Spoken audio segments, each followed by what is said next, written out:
This year, I went to several Japanese countryside and they are completely different from Tokyo. Therefore, unfortunately, some Japanese travel tips and hacks you already know through watching other videos cannot apply in the Japanese countryside. So one good example is IC cards.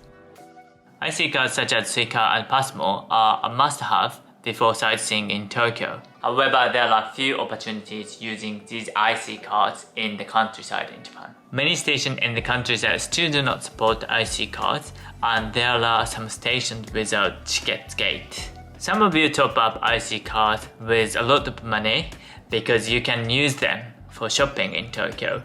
However, many shops in the countryside still only accept cash payment. So please don't expect too much to use IC cards in the countryside in Japan. You don't need a car when you travel to Tokyo, Osaka and big cities. But however, if you're going to the countryside in Japan, renting a car is the best option.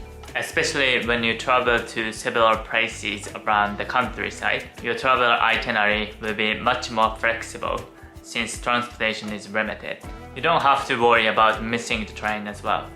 When I went to Aomori prefecture, famous as the Japanese countryside, we rented a car, allowing us to visit more places and have a comfortable trip with a beautiful view. If you can drive, please consider renting a car in the countryside, which is much better than moving around by public transportation. Depending on the location, there are really few shops in the countryside. There may not even be a convenience store nearby. In fact, in my hometown, we didn't have any convenience stores 5 years ago. Therefore, please don't forget to buy anything in advance. Especially if you're going to Japanese countryside right away, make sure to buy things like a SIM card, pocket Wi-Fi, and converter at the airports such as Haneda, Narita, or other big airports before you are going to the countryside in Japan.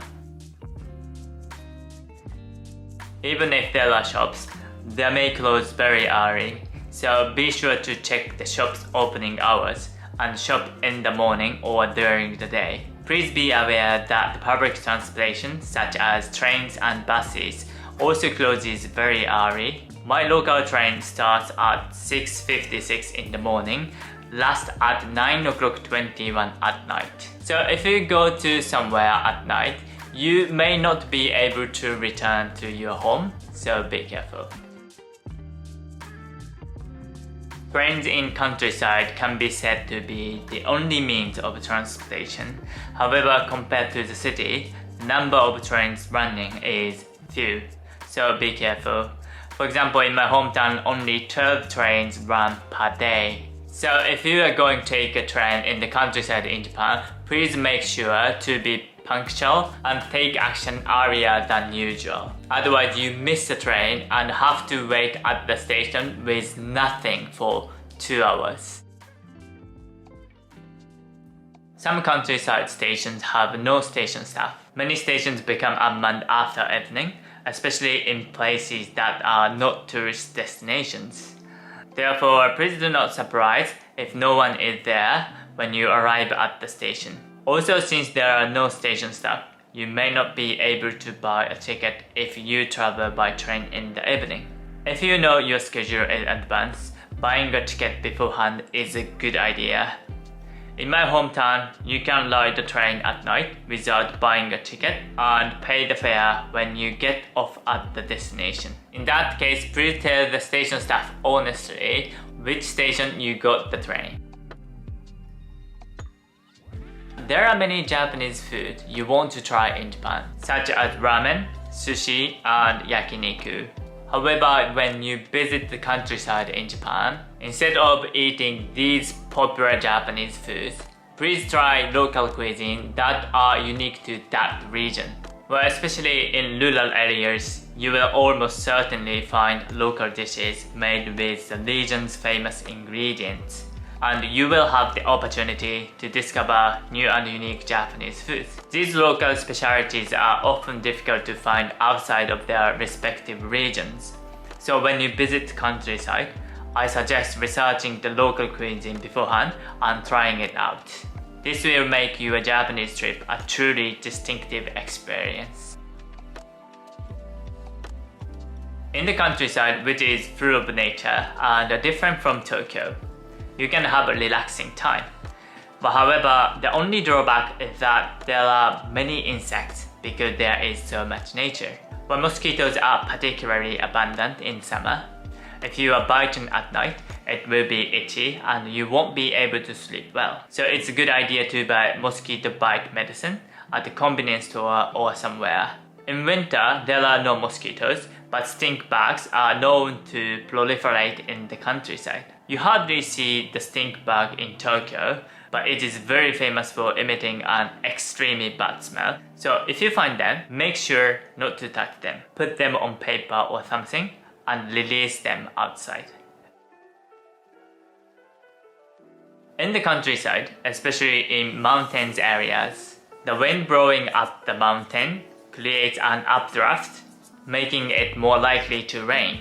It is common for the weather to turn bad from noon, even if it is clear in the morning. Well, in my hometown in the countryside, the weather changes often make us also change our daily plans. So please don't forget to check the weather forecast every morning.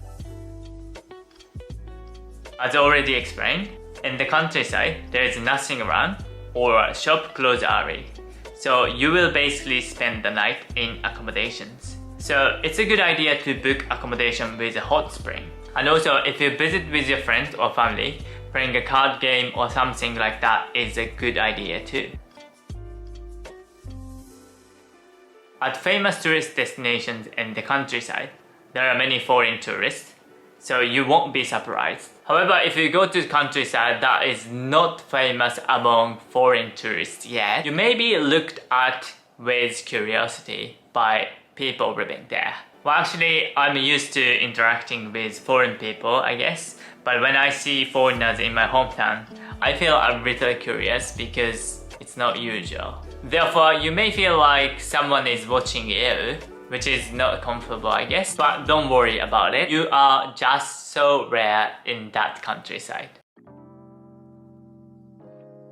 Many shops in Tokyo have menus in English, but shops in the countryside still do not have English menus. Even in famous tourist destinations, not all shops have English menus, so translation apps such as Google Lens are essential. Also, since most people cannot speak English, be prepared for translation apps too. The countryside is inevitably inconvenient compared to the city, and some people may worry about what to do if something happens in the countryside. However, I believe people in the countryside are really kind and have a strong sense of community. So they really appreciate you coming to their countryside, of course. And even if something happened, you have a problem in the countryside, people there will definitely help you. If they can't solve the problem, they will definitely ask their neighbors or their friends to solve your problem. So please do not hesitate to go to visit Japanese countryside. One of the good things about the countryside is that you can experience nature and culture that you can't experience in a city like Tokyo. If you have never been to Japanese countryside, please watch this video, which introduces the reasons why you should visit Japanese countryside.